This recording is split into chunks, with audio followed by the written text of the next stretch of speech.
परमपिता परमात्मा पूर्ण ब्रह्म सारी सृष्टि के रचनहार कुल मालिक कबीर देव जी ने हम काल जाल में फंसे हुए अज्ञानी प्राणियों को अपने निज घर की जानकारी बताई, परंतु अज्ञान के आधार से हम इतने रंगे जा चुके होते हैं, हम अपने भगवान को पहचानने में असमर्थ रहते हैं। उसके लिए वो परमेश्वर एक विशेष रजा बख्शते हैं। वो परमात्मा कुछ ऐसी पुण्यात्माओं को चुनते हैं जो परमात्मा के लिए पूरी समर्पित होती है, लेकिन उनको दिशा ठीक नहीं होती। उनको मिलते हैं, फिर अपने साथ लेकर के अपने निज स्थान सतलोक में जाते हैं और वहां अपने सामर्थ्य से परिचित कराते हैं और फिर उस आत्मा को वापस छोड़ देते हैं। फिर वो आत्मा जो परमात्मा से परिचित हो जाते हैं, वो पुण्यात्माएं उस कबीर परमेश्वर की महिमा ढोल के डंके पर सुनाते हैं। इस प्रकार आज हम परमात्मा को पहचानने में सफल हो गए कि हमने सदग्रंथों को आंखों देखा, सदग्रंथों को बाद में पहचाना। पहले परमात्मा के मौखिक ज्ञान से हमें वो ज्ञान हुआ, उस पर विश्वास हुआ इस दास को। पुण्यात्मा, ये दास पहले हनुमान पुजारी था। श्री कृष्ण, श्री राम और विष्णु, श्री विष्णु जी, श्री शंकर भगवान, माता जी, श्याम जी, बाबा श्याम जी आदि सभी का पुजारी था। क्योंकि पवित्र हिंदू धर्म में जन्म होने के कारण हमने इतना ही ज्ञान सुन रखा था। अब जिस समय ये ज्ञान सुना, एक बार तो अच्छा सा नहीं लगा, बिल्कुल अपोजिट ज्ञान महसूस हुआ। लेकिन कहते हैं सतगुरु के शब्द में एक शक्ति होती है, वो अपनी आत्मा को अपनी तरफ ऐसे खींच लेता है जैसे चुंबक खींच लेता है, और फिर रह रहकर इस ज्ञान को गहराई से सुना, प्रमाण देखे, महापुरुषों के इतिहास देखे, तो सच्ची बात समझ में आ गई कि आंखों जिन्होंने देखा है उन्होंने बताया Kabir is God. Kabir the weaver, name of God. Kabir जुलाहा जो है, यही वो परमात्मा है, इसी का यही वास्तविक नाम है उस परमेश्वर का, कबीर। फिर इन महापुरुषों के चरित्र पढ़े, लीला देखी, आदरणीय गरीबदास साहिब जी की, आदरणीय दादू साहिब जी की।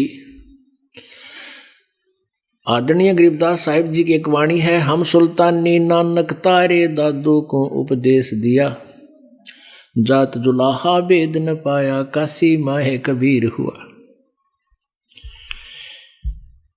तो गरीबदास जी की इस वाणी से हमें यह लगा कि दादू जी को भी कबीर परमात्मा मिले, नानक साहिब जी को परमात्मा कबीर जी मिले। अब सुल्तान अधम एक मुसलमान राजा को भी भगवान कबीर जी मिले।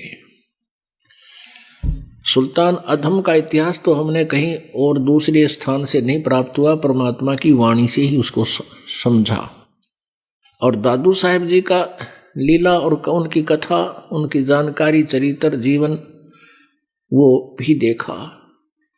नानक साहिब जी का भी चरित्र देखा, उनकी लीला देखी, उनका जीवनी पढ़ी। उसमें स्पष्ट है। धर्मदास जी की जीवनी पढ़ी, उन्होंने तो कमाल ही कर रखा है।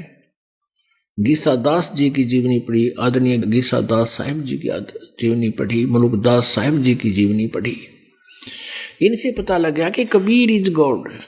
और वो कबीर कौन है? जो काशी में आया, काशी में है कबीर हुआ, वो धानक दुल्हा। तो पुण्यात्मा, ये कृपा गुरुजी ही बख्शते हैं। आज का ये 3 दिवसीय समागम जो है, ये इस उपलक्ष्य में है कि इस दास को फाल्गुन मास की अमावस्या के दिन नाम बख्शीश हुआ था, नाम दान हुआ था। और ये दिन मेरा इस दास का वो स्वर्णमय दिन है जिसको दास कभी भूल नहीं सकता। उस दिन इस दास के अंतःकरण में बीज भक्ति का डाला गया था और वो बीज ऐसा फला कि इस दास के माध्यम से आप जैसी पुण्यात्माओं का लाखों का उद्धार और हो गया।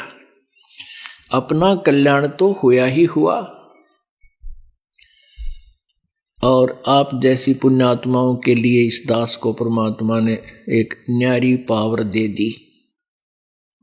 कबीर भगवान ने जिस दिन सतगुरु भेंटिए, 100 दिन लेख जान, बाकी समय बर्बाद गया बिना गुरु के नाम।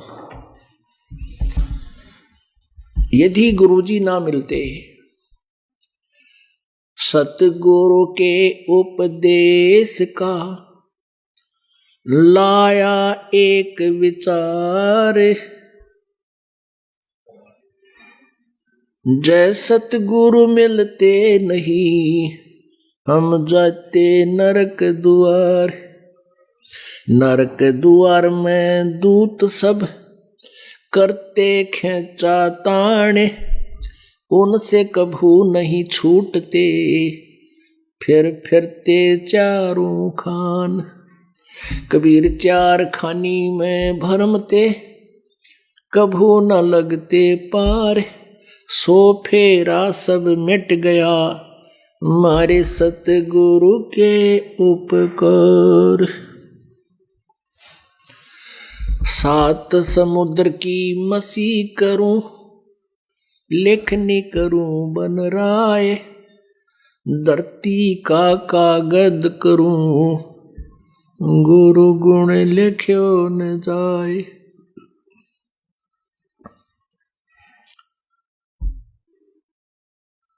परमपिता परमात्मा अपने ऊपर सभी लीलाएं अपने ही ऊपर ढालकर हमें समझाना चाहते हैं। आप ही उदाहरण बनते हैं। कहते हैं सतगुरु के उपदेश यानी ज्ञान से ज्ञान का और ज्ञान के साथ नाम का, ये कुल मिलाकर दोनों ही उपदेश कहलाते हैं। उपदेश का अर्थ वैसे तो होता है ज्ञान, यथार्थ ज्ञान, जानकारी देना, और फिर नाम भी उपदेश में ही आ जाता है क्योंकि ज्ञान से फिर नाम की रुचि बनती है। तो सतगुरु के ज्ञान और फिर प्राप्त नाम का, अब उससे होने वाले बेनिफिट से हम परिचित हुए तो उससे क्या क्या दुख आने थे। परमात्मा कहते हैं सतगुरु के उपदेश का लाया एक विचार, जय सतगुरु मिलते नहीं हम जाते नरक द्वार। ओहो, और नरक द्वार में दूत सब करते खेचा ताड़े, उनसे कभू ना छूटता फिर फिरता चारों खान। पहले तो नरक में जाते, पुण्यात्मा नरक में कौन जाकर प्रसन्न होगा? जबरदस्ती ठोके जाते हैं, वहां कोई ना सुनता। जैसे पशुओं को फाटक में रोक्या करें, वो वापस भाग जा करें, उस अंदर न ठोका, दे लट्ठा न ठोक देते अंदर। ऐसे ही वहां यम के दूत जिनके आदेश धर्मराज के दरबार से नरक जाने के हो गए, उनकी जब बाँ चढ़ा लेते हैं और मरोड़ के बाँ और ले जाते हैं पकड़ के एक को 4-4, और गद्दाए गद नरक का माँ उसमें नो ठोक दिया, कितना पड़ो। और पड़ते ही मगर मच्छर बिरने कितने जानवर उस गंदे पानी में उसको चिपक जाते हैं, काटना शुरू कर देते हैं सूक्ष्म शरीर में। और कहते हैं फिर वो नरक भोगते, उसके बाद 84 लाख योनियों में ओहो कुत्ते, गधे, सुअर, गंदी नाली के कीड़े, जंगली जानवर, पक्षी, पता नहीं कितने दुख भोगते। ये 4 खानी बताते हैं, 4 प्रकार से जीव की उत्पत्ति। जैसे एक अंडे से उत्पन्न होते हैं उसको अंडज बोलते हैं, जेर से जो उत्पन्न होते हैं जेरज बोलते हैं। ऐसे 4 प्रकार की जो अपने आप जैसे सुरसी डोरे होते हैं, सवतज होते हैं, अपने आप उत्पन्न हो जाते हैं। इस प्रकार ये 4 प्रकार से उत्पत्ति जो प्राणी की हो रही है, कहते हैं इन सब में धक्के खाने पड़ते हैं। और 100 फेरा सब मिट गया हमारे सतगुरु के उपकार। ये सभी दुख टाल दिए, बाईपास निकाल दिए परमात्मा ने, गुरुदेव ने। फिर क्या बताते हैं, ऐसे गुरुदेव की 7 समुद्र की मसी करूं, मसी माने इंक स्याही, लेखनी करूं बन राय, धरती का कागज करूं, गुरु गुण लिखो न जाए। ओए होए, पुण्यात्माओं कहते हैं सारे 7 समुद्रों की तरह इंक बना लूं और पूरे वन, जितने भी वन जंगल हैं, अब तो बहुत कम हो गए, जब मालिक ने बाणी बोली जब तो जंगल बहुत घने थे। और कहते हैं सब की कलम बना लूं, एक पेड़ की कलम कितनी बन जाएगी, छोटी छोटी पतली पतली टहनियां की काट काट के। कहते हैं 7 समुद्र की इंक खत्म हो जा और सब लेखनी घिस जावे और धरती जितना कागज हो वो भी समाप्त हो जावे, पर गुरु जी की महिमा फिर भी शेष रह जाती है। पुण्यात्माओं, एक कुत्ते के जीवन में कितना कष्ट प्राणी को होता है, लिखने लगो। माँ के पेट में गर्भ में दुख, बाहर आते ही गर्मी में सर्दी में कितना जन्म हो जा, पड़ा रहे गर्मी में ठुठुरता रहे, भूखा प्यासा, कितना लठ मारा, कोई टांग तोड़ दे, कितना कीड़े पड़ जाए, कोई बीमार हो गया, कोई संभालने वाला नहीं। पुण्यात्माओं, आज हमारे को समय पर तो रोटी मिल रही है और बढ़िया टेरीकोट के कपड़े पहने हैं और 2 रोटी का साधन बढ़िया, हमारे नो जचती को ना, यकीन ना होता कि हम कुत्ते सुअर भी बन जाएंगे। इब मारे ना जचन से क्या हो, तो विधान है प्रभु का, उसको कोई चेंज नहीं कर सकता। उसको उससे बचाव किया जा सकता है परमात्मा ही के विधान अनुसार। तो कहते हैं ऐसे सतगुरु के ओहो परमात्मा बताते हैं, गुरु मानुष कर जानते ते नर कहिए अंधे, ओवे दुखी संसार में आगे यम के फंदे। गुरु को मानुष कर जानते तो ते नर कहिए अंधे, और फिर होवे दुखी संसार में, फिर काल के फंद। पुण्यात्माओं, हमने गुरु जी को परमात्मा मानना पड़ेगा। परमात्मा मानने से हमारी यह प्रॉब्लम सोल्व होएगी, नहीं तो नहीं हो सकती। हम अपने ही जैसा गुरु को मानने, एक मानुष रूप मान करके हम यदि उसके साथ रहेंगे तो कभी ना कभी दोष आपके मन में आवेगा। और यदि आप गुरु जी को परमात्मा मानकर चलोगे, वैसे तो पुण्यात्मा और दास को अपनी औकात का पता है, लेकिन आपके लिए ये कंपलसरी है। परमात्मा जैसे एक मैथमेटिक्स का, गणित का एक प्रश्न होता है जिसमें जो ऋण का होता है, उसमें एक मूलधन ज्ञात करना होता है, अज्ञात होता है। तो उस प्रॉब्लम को सोल्व करने के लिए, उस प्रश्न का हल करने के लिए मानना पड़ता है, मान लीजिए मूलधन 100 रुपये। और मूलधन 100 रुपये नहीं होता, वो तो करोड़ों अरबों में होता है। वो तो बहुत भारी राशि होती है, बहुत बड़ी राशि, बिग अमाउंट होता है। लेकिन वो बिग अमाउंट है, ओरिजिनल जो है वो मूलधन, वास्तविक मूलधन तभी प्राप्त होगा जब हम गुरुदेव को यानी 100 रुपये को मूलधन मानेंगे कंप्लीट की, यही है। तो इसी प्रकार आप जी ने गुरुदेव को भगवान मान के, अब जैसे इस दास के स्थान पर परमात्मा भी आए थे, कबीर परमात्मा 120 वर्ष रह कर चले गए यहाँ हम पशुओं के अंदर, और हमने जब तक सुख हुए तब तक दुनिया को बताते फिर हमारे गुरु जी के पास आते, ये लाभ होता है, ऐसे दुख दूर होते हैं। और जब एक परीक्षा ली थी हम सारे उन पर विमुख हो गए, क्योंकि उस समय हमने उनको एक जुलाहा ही माना, एक मानुष माना और एक सिद्ध पुरुष ही मान कर छोड़ दिया, हमने भगवान नहीं माना। और जिसके ना मानने से हम डगमग हो गए, और हमारा वो क्वेश्चन अब तक हल नहीं हुआ, सोल्व नहीं हुआ। अब उस क्वेश्चन को हमने सोल्व करना है, उस प्रश्न का अब हल करना है। वो इस तरह होगा, परमात्मा कहते हैं गुरु गोविंद दोनों खड़े, काके लागू पाए, बलिहारी गुरु अपना, जिन गोविंद दियो मिलाए। ओए होए, कबीर हरि जय रूठ जा, गुरु की शरण में जावे, कहे कबीर गुरु रूठ गए, तो हर ना करे सहाय। पुण्यात्मा बहुत ध्यान से विचार करो, परमेश्वर ने कितनी प्यारी वाणी बताई है। लेकिन ये जो कबीर जी की वाणी है, ये वेदों से भी जटिल है, गूढ़ है।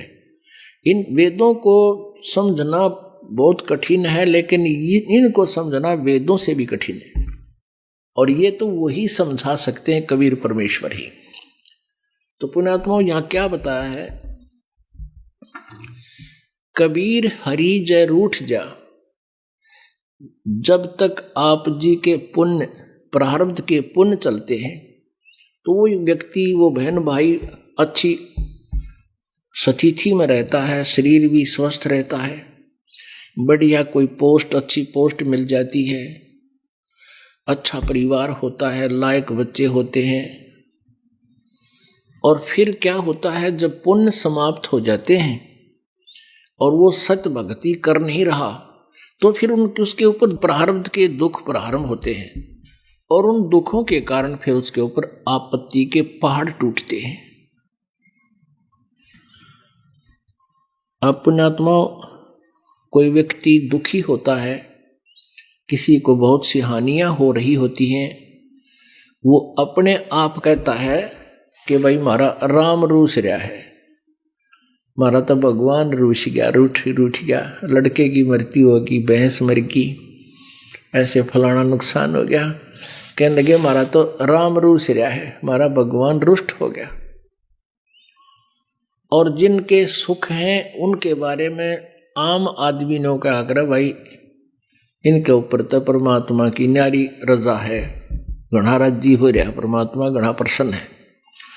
तो परमात्मा कबीर परमेश्वर जी हमें ये बताना चाहते हैं कि जब तक आपके पुण्य है तो आप समझते हो कि राम राज्य है, प्रसन्न है।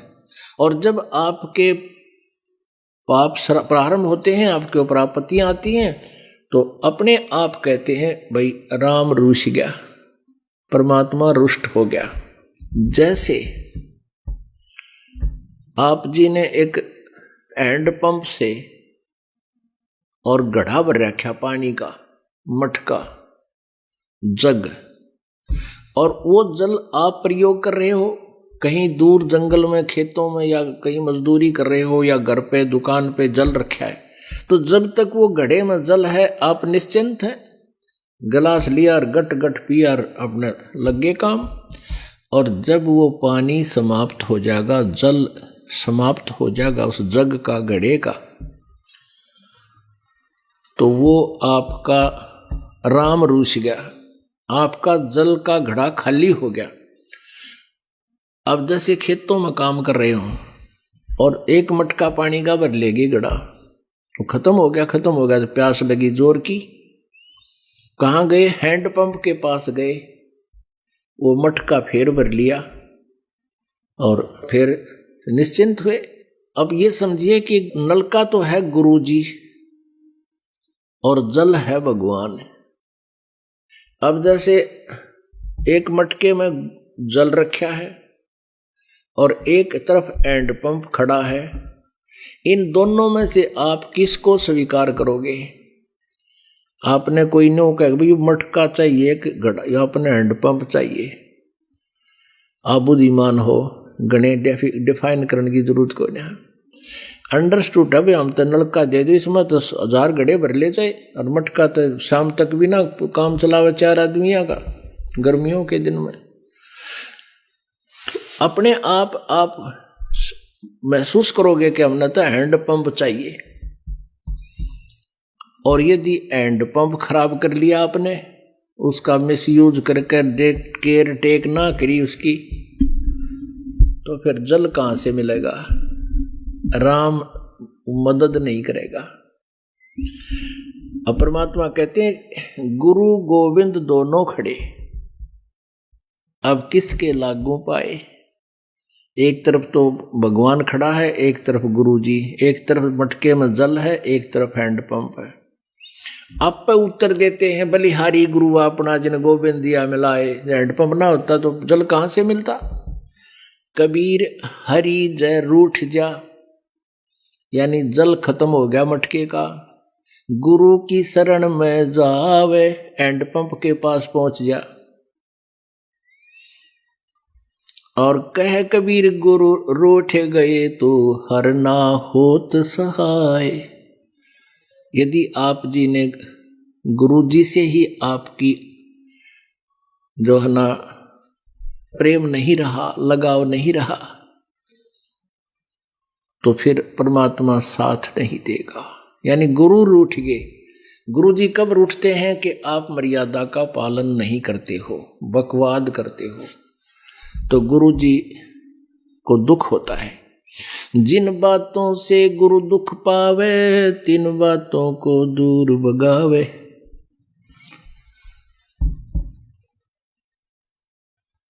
तो इस प्रकार कबीर जी कहते हैं गुरु के दिल से उतरे वो शब्द बेहू ना होवे, जाको काल घसीट ही राख सके ना कोई।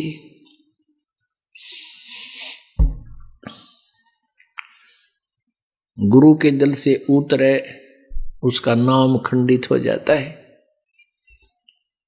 और फिर उसको काल घसीट कर ले जाता है, उसका कोई रक्षक नहीं होता।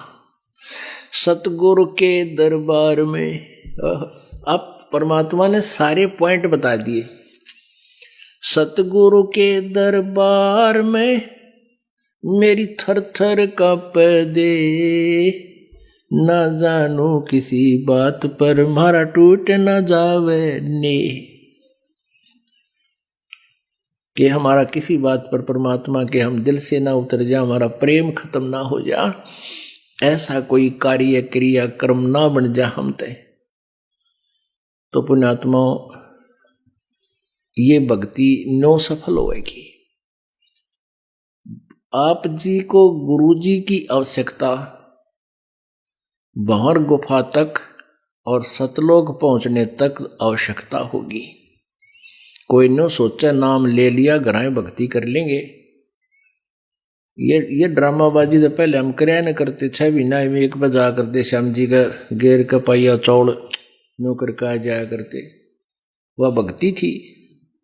अब कुछ करना है, कहते हैं जिन हर जैसा सुमरिया ताको तैसा लाभ, उससा प्यास न भाग ही जब लग दसैनी आप। जो क्रिया हम करते थे पहले, वो तो ₹100 की प्रसाद बांट दिया कि तो और व्रत रख लिया मंगलवार का या शुक्रवार का, और कहीं और जितनी भी आन उपासना हम करते थे, कुत्तों को टूक डाल दिया, चिड़िया को टूक डाल दिया कितना, और छोटा मोटा धर्म पुण्य कर दिया। कहते हैं तो ओस चाट रहे थे, ओस के चाटन ते प्यास नहीं बुझाए। प्यास तो बुझेगी, 2-3 गिलास ही प्यास लग रही हो, 2-3 गिलास गट गट पीवे, और जब प्यास बुझेगी। जिन हर जैसा सुमरिया ताको तैसा लाभ, ओसा प्यास न भाग ही जब लग दसैन आब। अब आप जो है ना गिलास के गिलास पीने लग रहे हो। यहाँ पर परमात्मा की कोई जोत बोलता है हवन के लिए, और कोई पाठ करवाता है, कोई वैसे गुप्त दान करते हैं और सिमरण करते हैं, सेवा करते हैं। बहन बेटियां रोटी बनाती हैं, बर्तन साफ करते हैं, कोई मैट बिछा रहा है, कोई किसी तरह की सेवा कर रहे हैं भगवान के बच्चों की। तो ये अब आप गिलास के गिलास पी रहे हो, और इससे आत्मा की युगों युगों की प्यास समाप्त होगी, तृप्ति होगी। तो आज जो प्रसंग है वो गुरुजी के लिए है। गुरु मानुष कर जानते, ते नर कहिए अंधे, होवे दुखी संसार में, आगे काल के फंदे। अब परमात्मा ने गुरुदेव के विषय में कितनी प्यारी वाणी बताई है। आप प्रतिदिन नित्य नियम करते हो, नित्य नियम सुबह वाले, और उसको आप केवल एक गीता वाले पाठ की तरह खींच देते हो, क्योंकि हमने सीडी पर रखी है, वो कैसेट पर रखी है, आप जी उसको सुनते हो, उसी के आधार से आपकी अब कुछ दिनों में आपके वो याद हो जाएंगे। तो उनको केवल प्रतिदिन पाठन करने मात्र से लाभ नहीं होगा, उसके अंदर क्या कुछ मालिक का आदेश है, वो स्वाध्याय का ये करना का ये उद्देश्य होता है कि उसमें आदेश क्या दिया गया, उस पर हम खरे हैं कि नहीं, कितना ठीक चल रहे हैं। ये प्रतिदिन अपना टेम्परेचर खुद ही थर्मामीटर लाकर देख लेना चाहिए।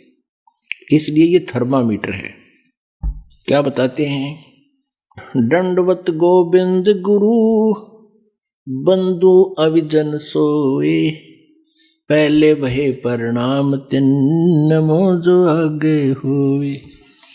अपने आत्माओं कितनी प्यारी वाणी है परमात्मा की, इसको बहुत ध्यान से हमने विचार करना होगा इस पे।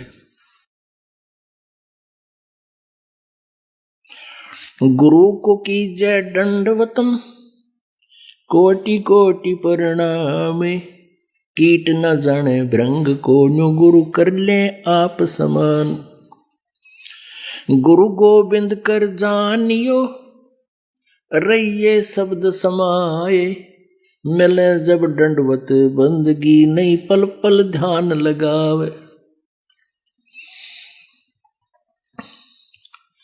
गुरु गोविंद दोनों खड़े, किसके लागू पाए, बलिहारी गुरु अपना जिन गोविंद दियो मिलाए।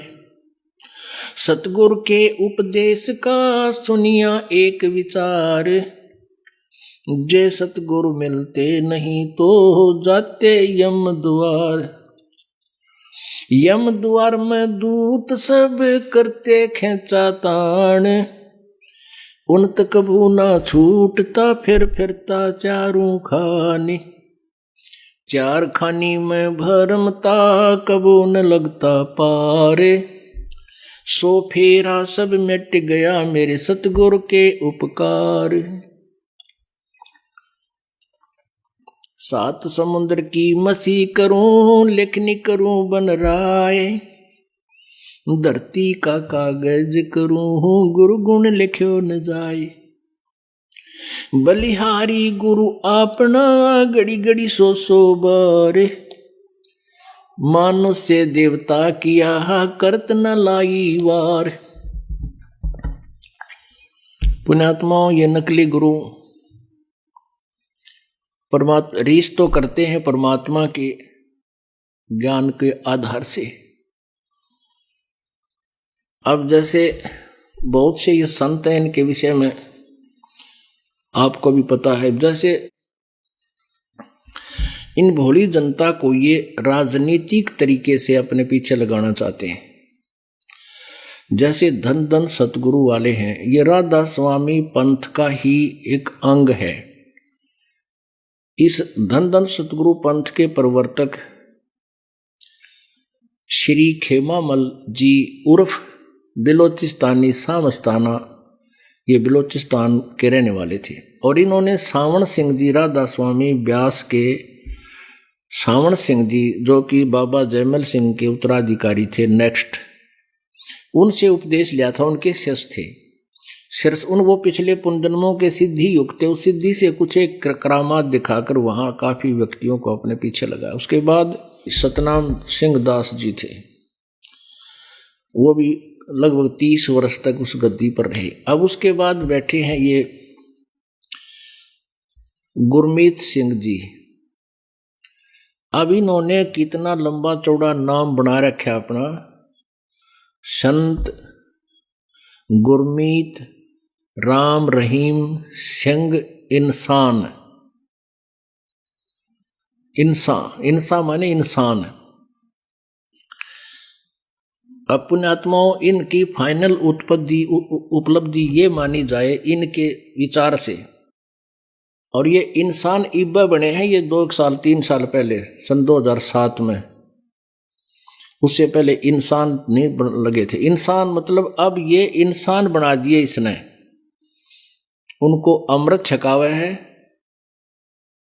और एक विशेष सी वेशभूषा करके बैठ जाता है, अमृत छकाता है और फिर कहते वो इंसान बन गया जिसने ये अमृत छक लिया। परमात्मा कहते इंसान ईब बने तुम। पहले के थे 10 साल 20 साल तो नाम ले रहे थे। अब क्या बताना चाहते हैं परमात्मा? परमात्मा के ज्ञान के आगे ये कति फेल है, चाहे कितनी बनावटी बातें कर लो। अब इन्होंने सोचा कि मुसलमान भी हमारे साथ हो लेंगे, हिंदू भी हमारे साथ हो लेंगे और सरदार जी भी हमारे साथ हो लेंगे। क्या बना दिया? गुरमीत राम रहीम सिंह, ये 3 था आगे। राम में तो हिंदू आगे, रहीम में मुसलमान आगे, सिंह में सरदार आगे, और फिर आगे इंसान। इनकी फाइनल उपलब्धि यह हुई है कि इसने इंसान बना दिए। अब परमात्मा क्या कहते हैं? कबीर बलिहारी गुरु अपना, घड़ी घड़ी 100 बार इंसान से देवता बनाए और करत न लागी वार। हमने तो देवता बनाने हैं। ये इंसान तो हम थे, मां ने जन्म दे रखा है इंसान का, तो हम उसी दिन थे। कर्म गलत होने से फिर हम उनकी संज्ञा अलग हो जाती है। कोई चोर, कोई डाकू, वो भी इंसान ही होते हैं। लेकिन हमने इंसान से देवता बनना है। देवता के अंदर सब अवगुण समाप्त हो जाते हैं, बीड़ी शराब मांस तमाकू। और ये सिरसा लेंगे तो हुक्का तमाकू सिगरेट तो दादा लाई है। वो इनका जो राधा स्वामी पंथ का प्रथम था मुखिया, वो भी होके पड़ा करता। और ये का हमने इंसान बना दिए। अब कहते चलो इंसान बन गए, जब देवता हम बनावांगे, यहाँ हो तुम, वो भी इनकम्प्लीट रहेगी। इंसान न इंसान बने तो हमने देवता बनना है। परमात्मा कहते मनुष्य देवता किया करत न लाई बार। कबीर बलिहारी गुरु अपना, घड़ी घड़ी 100 बार मनुष्य देवता किया करत न लाई बार। कबीर गुरु को मानुष जोगने और चरणामृत को पाने, ते नर नरक जावेंगे जन्म जन्म होए समान। जो क्या बताते हैं, गुरु को मानुष मानते हैं और चरणामृत भी देखा, चरणामृत भी गुरु जी के चरणों का जल, उसको भी पी रहे हैं और ऊपर से एक मनुष्य मान रहे हैं। कहते उससे भी, वो भी फिर 84 लाख योनियों का अधिकारी है, उसकी भक्ति चले नहीं। गुरु को मानुष जोगने और चरणामृत को पान, ते नर नरक में जावेंगे फिर जन्म जन्म होए समान। चरणामृत ले, लेकिन भगवान समझ के ले। मान लो मूलधन 100 रुपये। पुण्यात्माओं, एजुकेशन का अब आपको लाभ होगा, अन्यथा इस एजुकेशन की कति जरूरत नहीं थी। इसने तो बेईमान बना दिए, हम इंसानियत खत्म कर दी, लज्जा खत्म कर दी। देखे आजकल शहरों में देखे हैं किस प्रकार बहन बेटियां रहती हैं कार्टून बन कहने, और डीजे आगे नाचे, बाप नाचे, बेटी नाचे, पत्नी नाचे, और सारे हैं बेटे नाचे। अरे कति बेशर्म काम कर दिया। ये मनसा का काम था, शिक्षण का टैरोग। लेकिन अब इस शिक्षा का लाभ होगा, हम छोड़ देंगे, पता लग जाएगा हमने कि ऐसा मनुष्य का कर्म थोड़ा है। तो बकवादी आदमी कराया करते डांस, लड़कियां तो कोठ्या में नाचा करती, उनको वैसा कहा करते थे। आज सरेआम गलियों में डांस कर रहे हैं, तो ये बुराई बच्चों त्यागनी पड़ेगी, तभी हम देवता बनेंगे। गुरु मानुष कर जानते, ते नर कहिए अंधे, होवे दुखी संसार में, आगे यम के फंदे। कबीरा ते नर अंधे हैं, गुरु को कहते ओरे। भगवान के अतिरिक्त कुछ और भी संज्ञा कुछ भी देते रहो, पिताजी कहते रहो, चाहे और कुछ कहते रहो, नहीं, आपको परमात्मा ही मानना पड़ेगा। कबीर ते नर अंध हैं, गुरु को कहते ओरे। हरि के रूठे ठोर है, गुरु रूठे नहीं ठोरे। कबीर हरि के रूठते, गुरु की शरण में जावे। कह कबीर गुरु रूठत्या, हरि ना होत सहाय। अब क्या बताते हैं? कबीर गुरु से ज्ञान जो लीजिए, शीश दीजिए दाने। बहुत भोंदू बह गए, ये राख जीव अभिमाने। पिया चावे प्रेम रस, और राख्या चावे माने। एक म्यान में 2 खड़ग, कदे देखी सुनी ना काने। अब क्या बताते हैं? कहते हैं गुरु से ज्ञान जो लीजिए, उपदेश जब लेते हो गुरु जी से। गीता जी में कहा है कि उस तत्वदर्शी 4th अध्याय के 34वें श्लोक में, कि वो ज्ञान जो गीता जी अध्याय नंबर 4 के श्लोक नंबर 32 में कहा कि वो सच्चिदानंद घन ब्रह्म की वाणी में, ब्रह्मणे मुखे में जो उच्चारित है, उसके द्वारा लिखी हुई बोली हुई वाणी, परमात्मा के द्वारा बोली हुई वाणी में विस्तार से कहा गया। उस तत्व ज्ञान को तत्वदर्शी संतों के पास जाकर समझ, उनको दंडवत प्रणाम करने से, प्रणाम लंबा लेट के और कपट छोड़ कर प्रसन्न करने से, वो तत्वदर्शी संत तुझे उस तत्व ज्ञान का उपदेश करेंगे, परमात्म तत्व का। तो यहां कहते हैं गुरु से ज्ञान जो लीजिए, शीश दीजिए दाने। बहुत भोंदू बह गए, भाई राखे जीवे अभिमाने। अब शीश कैसे देना होता है? गुरु जी को शीश देने का तात्पर्य है कि गुरु जी की आज्ञा का पालन हो। गुरु जी क्या बताते हैं? जो मर्यादाएं, नियम आपको बताए जाते हैं, उनका पालन हो। और कहते हैं शर सौंप्या गुरुदेव को, सफल होया यो शीस।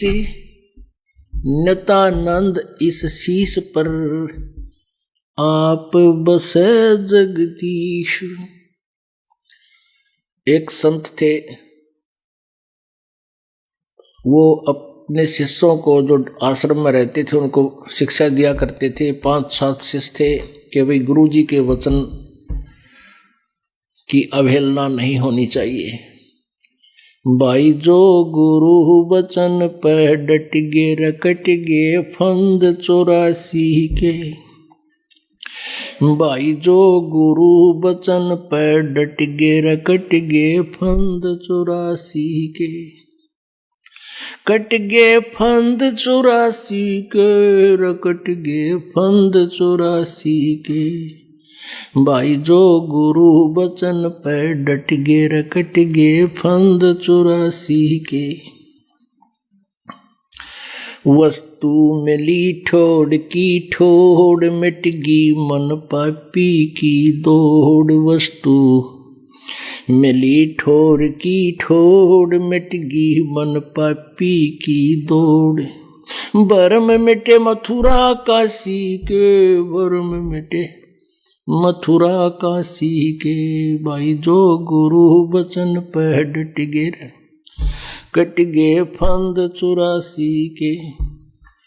अब पुण्यात्माओं, ये जितनी ये किसी और भक्त का बनाया हुआ किसी संत का उपदेश युक्त शब्द है, तो इससे कहने का भाव यह है कि हमने वो नकली भी जो गुरु होते हैं वो ज्ञान यही दिया करते हैं, पर उनके पास बीज मंत्र ठीक ना होने से संवारा हुआ खेत भी व्यर्थ रहता है। ऐसा ही बनी रही बात अभी तक।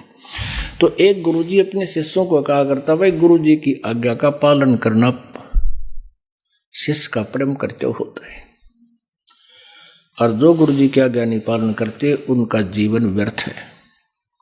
ऐसे शिक्षा दे रहा था और 2 मिनट के बाद कहने लगा, भाई शिष्यों मेरी एक आज्ञा का पालन करो। सब ने कहा, जो आज्ञा गुरुदेव। कि भी मेरे सिर में 5 जूते मारो, प्रत्येक 5-5, एक व्यक्ति 5 जूते 5 बार मारो, जूते निकाल कर अपने जूते मेरे सिर में मारो। अब वो धर्म संकट में फंस गए।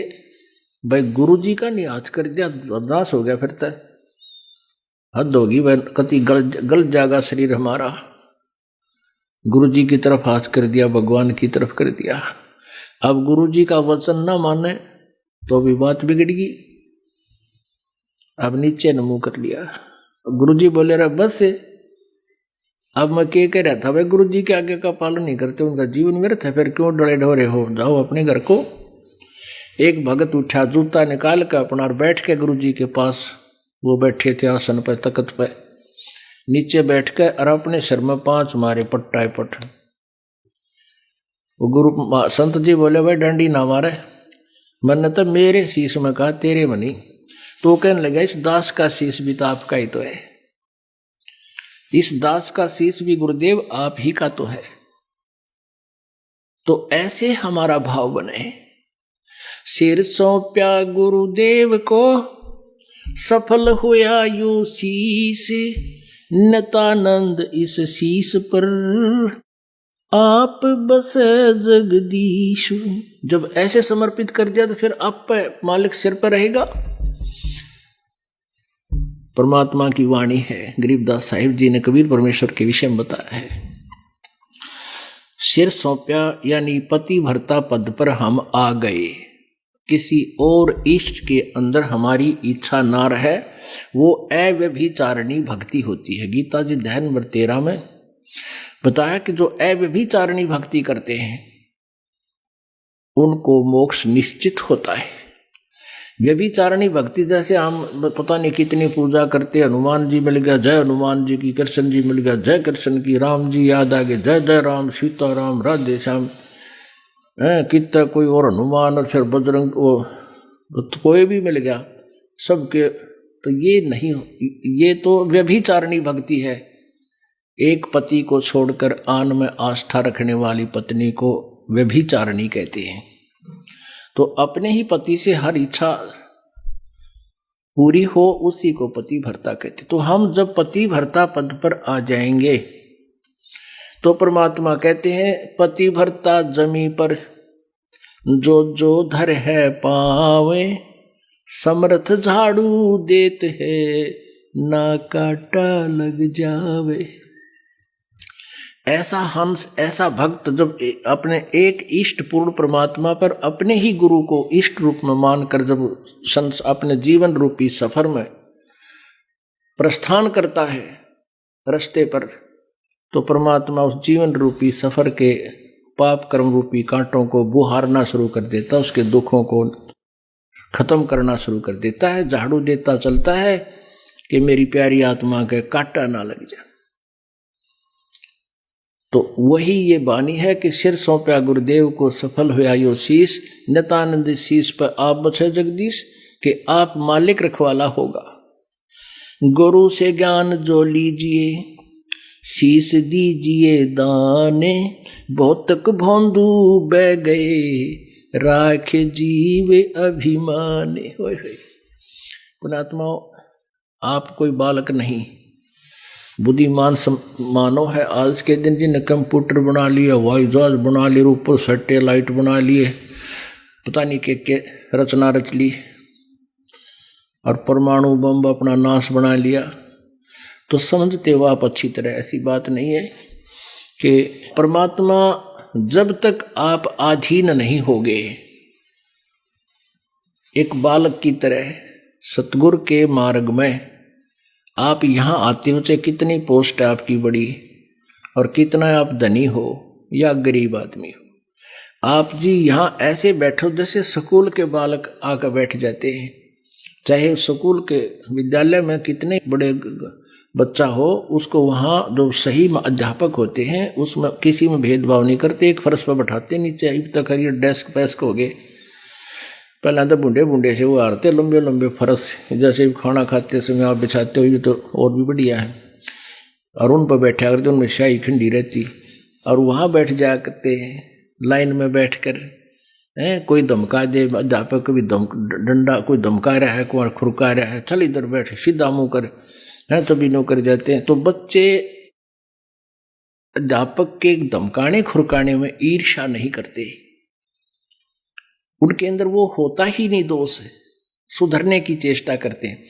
तो ऐसे ही आप जी यहाँ आते हो, परमात्मा कबीर जी कहते हैं अति अधीन दीन हो प्राणी, तब ये कहना ये अकथ कहानी। सार नाम उन प्राणियों को मिलता है जो अति अधीन हो जाते हैं। एक समय अब्राहिम सुल्तान अधम नाम के एक बलख बुखारे के बादशाह थे। आपको कथा कई बार सुनाई है और फिर भी सुनाएंगे। वो राजा था, बड़े ठाठ बाट थे, 18 लाख घोड़े थे उसके पास। पुण्यात्माओं, आज एक बढ़िया घोड़ी की कीमत एक कार के समान है। 10-10 लाख की, 20-20 लाख की, 15-15 लाख की घोड़े हैं, और उसके पास 18 लाख घोड़े थे। और भी जब इतने घोड़े वो रख सकता है, उनका केयर टेक कर सकता अपने, तो और पता नहीं कितने ठाठ होंगे, कितना धनी होगा। इससे एक राजा की समर्थता का प्रतीक माना जाता था। और फिर परमात्मा का ज्ञान हुआ, उसने राज छोड़ दिया, परमेश्वर ने उनको प्रथम नाम दिया। फिर कुछ दिन के बाद उनको सतनाम दिया। फिर कहा, वो घर छोड़कर चला गया, जंगल में अपना किसी नगरी में रहने लगा। बाहर कुटिया छाली, झोपड़ी बना ली, लकड़ी काट के लावे, गांव में बेच दे नगर में, और फिर उससे अपना गुजारा करके टाइम पास कर भक्ति करता था। तो फिर सारनाम का जब समय आया तो परमात्मा ने उसको बुलाया, क्योंकि कबीर परमेश्वर अन्य रूपों में भी आते रहते हैं। कुछ ऐसे संतों के बारे में भी पता है कि उनके घर का गांव का कोई पता नहीं था, वो बताते नहीं थे। तो इस टाइप में भी परमात्मा रह जाते हैं। कहीं छोटा मोटा आश्रम छा कर रहा करते थे, कुटिया बना लेते थे। ऐसे कबीर जी रह रहे थे एक नगरी के अंदर। तो सारनाम के लिए बुलाया गया भक्तों को।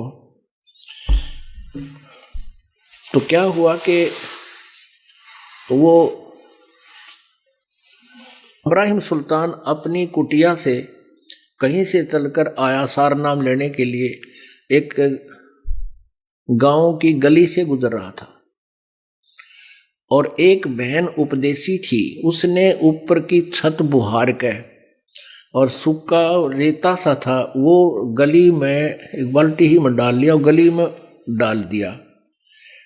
डाला उसने, नीचे ध्यान दिया ना, ऐसे डाल दिया। नीचे से वो इब्राहिम सुल्तान अधम यानी भूतपूर्व राजा बलख बुखारे का, वो नीचे जा रहा था, उसके ऊपर रेत पड़ गया। रेत पड़ गया तो उसने कड़ी नजर से देखा, ने बोला यदि आज मैं राजा होता तो तुझे पता नहीं तेरा के हाल कर देता। उस लड़की से उसने ये बोला। शुक्र आज मैं राजा नहीं हूं, अगर राजा होता तो तेरा पता नहीं क्या हाल कर देता। यानी अपना नो भी रेफरेंस दे रहा है कि मैं भूतपूर्व राजा भी हूं। तो लड़की ने सोचा भाई यू भगत राजा था कभी क्या? क्योंकि राजा और फिर भगत बन जा तो उसका एक विशेष स्थान होता है हमारे जैसे भोले बाड़ा में। तो अब बहुत प्रभावित हुई। अब उसने भी जाना आश्रम में जहां परमात्मा कुटिया बना रहे थे, उधर से वो भी आगे बैठा पाया।